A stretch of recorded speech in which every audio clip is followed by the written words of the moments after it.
do you look at the Lakers having not played together, their two stars? Heck, Schroeder's been hurt. I mean, they had new guys anyway. Do you worry about the chemistry thing? No, I don't, Colin, because I haven't been on the show in a while, and our chemistry is still 100. You know what I mean? We pick up where we left off at. But here's the difference, and this is why it works for AD and LeBron. The difference with LeBron and D Wade, both of those two guys had to have the ball in their hand to be successful. Okay? Yeah. AD is a forward center. So those who work in unison a lot different. The offense is built a little bit different. So I don't worry about that part of it with LA. I have the game tomorrow night against the Knicks. Will LeBron play? We don't know.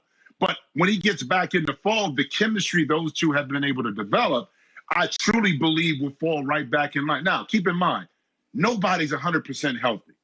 That's a fallacy. Listen, from the time you start to play this game or any kind of sport, you're never 100% healthy because you have some kind of nagging injury. So it's no such thing. So everybody's playing with some kind of pain or injury. Okay, you just play through it. But I do believe the difference with this Laker team, Colin, last year, LeBron trusted Rondo with the basketball. He made plays when both were on the court.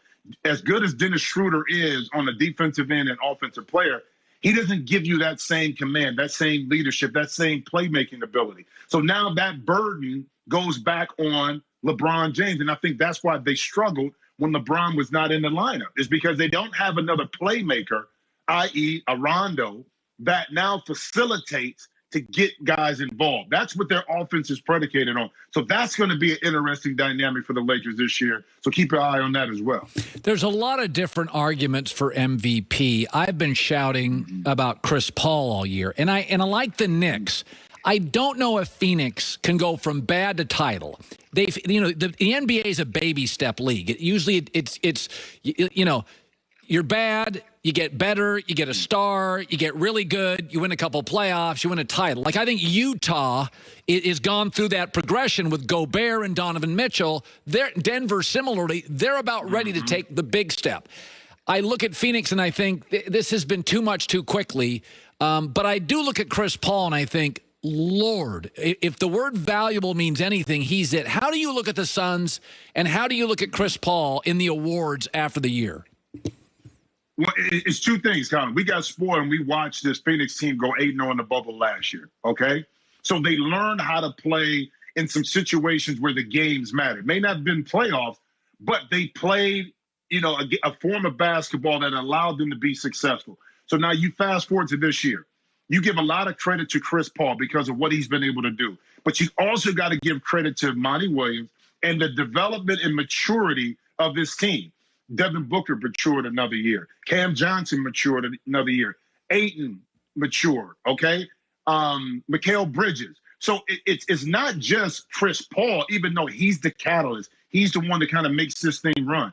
The maturity aspect of going through what Phoenix went through last year and growth, the confidence, that also plays into why Phoenix has actually been an outstanding team through the course of this year. Now, the step thing is correct, because I haven't seen a team in the league, as long as I've been in, that all of a sudden go from, young and talented to a championship caliber team when they win it the next year.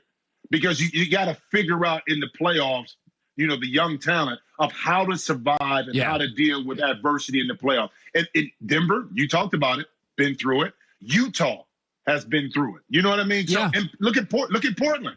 Portland's been to the Western Conference Finals, but yet they can't crack that code to get over, even with outstanding play from D. Lillard and also C.J. McCollum. So Phoenix is tracking on it. Can they get to a Western Conference Final? Do they have the talent to do it? Yeah, they do. But it's a process to it, and a lot of times we want to accelerate that because we see the talent, we see, what they've been able to accomplish. So it's going to be interesting to see if they land in that second position, how they navigate their way through the playoffs, having a core of young, talented players that really haven't been in the depths of the playoffs yet. By the way, did you hear the news? Tim Tebow's back in the NFL. You're a football fan. Hey, listen, but my boy took care of Urban did. Come on, you know what that's all about. Come on. Urban took care. Now, you had a point, though, when you were talking earlier about the fan base and about what happens if the starting quarterback struggles and what kind of dilemma that is, because right away, As soon as the struggle happens, they're going to be calling for Tebow. Oh, God. And that's an unfair scenario to both of them, really, because the high expectations coming from the fan base that Tim Tebow could be the savior. Now, we don't know. That's a long way down the line. But the scenario still presents itself like that. Yeah, it does. Jim Jackson, good seeing you, buddy. I appreciate it. Come on, man. Always. Enjoy some cigars from me, brother. Well, you have to talk me into that. I'll tell you, the Tebow stuff is crazy. It's crazy. It's a one-year deal. People think I'm anti-Tebow. I'm anti-Tebow as a franchise quarterback. I'm not anti-Tebow in the locker room. That's not you. I'm anti-Johnny Manziel, franchise quarterback and locker room. Tebow, I'm pro locker room. Get him in here. I just don't. Stop with the quarterback talk. Stop. Alex with the news. No. Turn on the news. This is the Herd Line News. I'm just curious how Trevor Lawrence is going to react to the crazy Tebow fans, Colin. That's the only thing that I just hope doesn't get to him. He has such a good head on his shoulders. I don't think it will. Well, he's also significantly more talented. Yeah. But this feels like and this is not a knock on Urban, but this feels like does Urban quite understand the temperature of the room in the NFL? Jacksonville is small town, Tebow territory.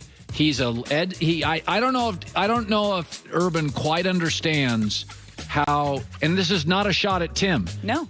How disruptive this could become. He might have more fans for him there than they do for Trevor Lawrence to start out. After a 3-game losing streak, he will. And by the way, Gardner Minshew is a much better quarterback in the NFL than Tebow. Yeah. This happens all the time. Some guys are built for college football. There was a kid at USC named Harold Miner. He was built for college basketball. They were called him Baby Jordan. He wasn't built for the NBA. He didn't have a shot. Adam Morrison, quirky, odd, built for college basketball. Not physical enough, did not work in the NBA. There are guys. Gardner Minshew is actually a better pro than Tim Tebow, though Tebow was a much better high school college player. And if Minshew and Tebow, because Minshew can make every throw, Tebow can't. He simply can't make a big chunk of the throws. It's going to be interesting to see. Well, let's get to the news. Luka Doncic has had a hard time controlling his temper lately, and once again yesterday, it got the better of him. Doncic was ejected Sunday versus the Cavs for a run-in with Colin Sexton. The two players were going after a rebound when Colin bumped Luka. Luka responded by taking a shot at Colin. Doncic came into the game with 15 technical fouls, which leaves him with one more before an automatic 1-game suspension. Now, yesterday's flagrant 2 foul won't count towards the technical count, but it could result in further discipline from the league office. We were just talking about this on Friday. Luka is a 24/7 complainer. It just never ends with him. And then right there, he should be kicked out. You can't do that. You can't take a whack at a guy. It's obvious. No, he's aware of it. He brought attention to it. Said last week that he has to calm down. He didn't. So it's a little bit of an issue there. Yeah. Just a tad bit. Well, let's move on because the Vikings